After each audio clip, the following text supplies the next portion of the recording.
Hello everybody, welcome to Break Remake. I'm your host Joan. Today I'm going to show you how to make this DIY almond extract. It's easy as falling out of bed. The recipe is 15 blanched almonds and 2 cups of vodka plus thyme. To make this, all you need is 15 little almonds and then you boil them for 1 minute.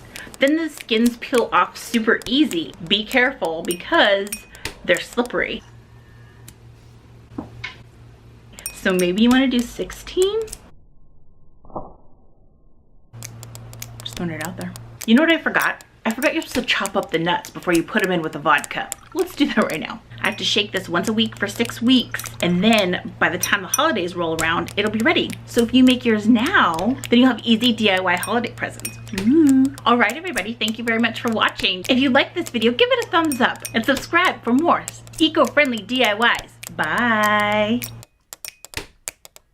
Before you put them in with the vinegar.